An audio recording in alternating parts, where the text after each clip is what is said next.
आंजनेय आसन में एक मुख्य सावधानी ये रखनी है कि जो पाँव हमारा पीछे है और दूसरा पाँव आगे है। जब हम आगे के पाँव का घुटना मोड़ रहे हैं और पीछे वाले पाँव का घुटना सीधा है, लेकिन दोनों पाँव के तलवे समान रूप से कारपेट में स्पर्श किए हुए रुके हुए। जब हम हाथ ऊपर कर रहे हैं तो कान से स्लाइट डिस्टेंस में ही हमने हाथों को ऊपर करना है। धरण संहिता में शरीर के शोधन के लिए, शरीर की स्वच्छता के लिए, सफाई के लिए और निरोग बनाने के लिए 7 प्रकार के साधनों का वर्णन किया गया है। शोधनम दृढ़ता चैव स्थैर्यं धैर्यं च लाघवम प्रत्यक्षम च निर्लिप्तम च घटस्य सप्त साधनम। इस घट रूपी शरीर की शोधन के लिए, स्वच्छता के लिए 7 प्रकार के साधनों का वर्णन किया गया है। अब जैसा कि शोधन षटकर्म से शोधन होता है और आसन से दृढ़ता प्राप्त होती है और मुद्रा से स्थिरता तथा प्रत्याहार से धीरता और प्राणायाम से लाघव लचीलापन और ध्यान से प्रत्यक्ष तथा समाधि से निर्लिप्तता प्राप्त होती है।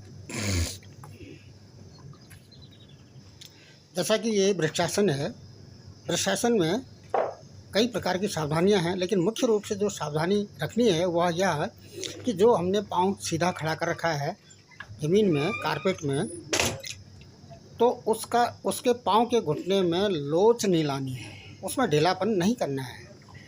और जो दूसरे पाँव के तलवे को हमने जंघा में टिका रखा है उसको स्थिरता भी दी जानी है। जैसा कि षटकर्म से शरीर का शोधन होता है, तो ये षट माने होता है 6 प्रकार के हैं। धोती है, वस्ती है, नेति और नौली, त्राटक तथा कपालभाति। ये 6 प्रकार के कर्म, इसमें क्रियाएं बताई गई हैं। जहाँ तक धोती का मतलब है, इसको भी 4 खंडों में बांटा गया है। अंतर्धोती, दंत धोती, हृदय धोती और मूल शोधन। अंतर धोती को जब हम पकड़ते हैं तो अंतर धोती में वातसार है, वारिसार है और अग्निसार है तथा बहिष्कृत।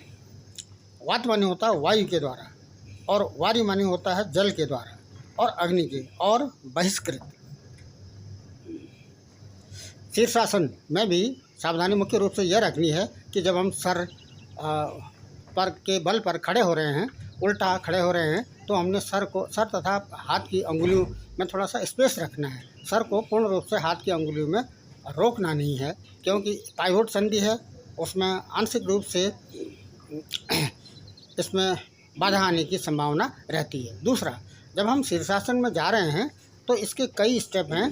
जैसे पहले स्टेप में तो हमने पाँव सीधे ऊपर करने हैं। जब हम वापस आ रहे हैं तो एक एक पाँव करके ही हमने वापस आना है। सूर्य नमस्कार, ये भी आसन। इस आसन में मुख्य सावधानी ये रखनी है कि जब हम इस तरह से हाथ के पंजों के बल पर झुक रहे हैं तो हमने झुकने की स्थिति में कमर से ऊपर वाला हिस्सा जब हम बाहर करते हैं तो हवा हमने अंदर लेनी है। जब हम माथे को घुटने में मिला रहे हैं तो उस घुटने को मोड़ना नहीं है, सीधी अवस्था में माथे को घुटने में स्पर्श कराना है। कि जैसा कि शोधन में षटकर्म के धोती और धोती के अंतर्धोती और अंतर्धोती के क्रम वातसार में हमने कौवे की चोंच की जैसी अपने होठों को बनाकर अधिक से अधिक हवा अंदर लेनी है। और नाक से तो स्वाभाविक रूप से इंस्पिरेशन एक्सपिरेशन होता रहेगा, निःश्वसन और उच्छ्वन होता रहेगा।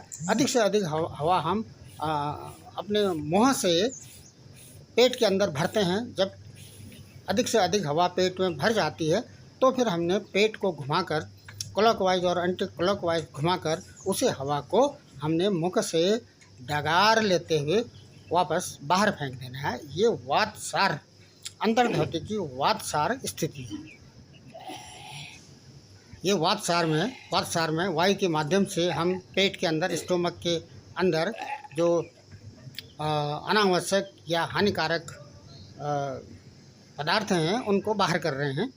जब वातसार क्रिया पूर्ण हो जाती है तो उसके तुरंत बाद हमने सिंहासन में जाना है। सिंहासन का मतलब इस तरह से घुटने फैलाकर और हाथ के पंजों को अंदर की ओर नितंबे की ओर मोड़ते हुए हमने नाक से अधिक से अधिक हवा लेनी है और उसको गले से गर्जना के साथ आवाज़ करते, सिंह के समान गले में आवाज़ करते हुए उस हवा को हमने बाहर छोड़ देना है।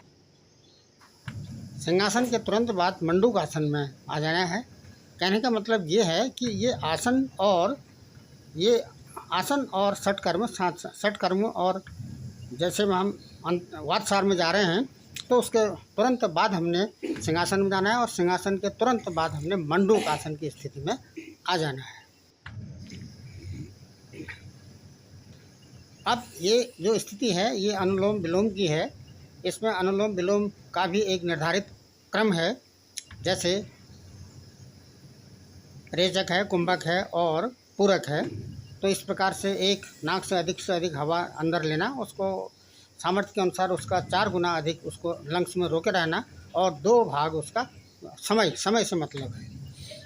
1 पार्ट हम ले रहे हैं, उसका 4 पार्ट रोकना है और 2 पार्ट का समय उसको बाहर छोड़ना है। तो इस तरह से ये अनुलोम विलोम की स्थिति, इसमें भी 3 या 4 क्रम इसको पूर्ण किया जाना है।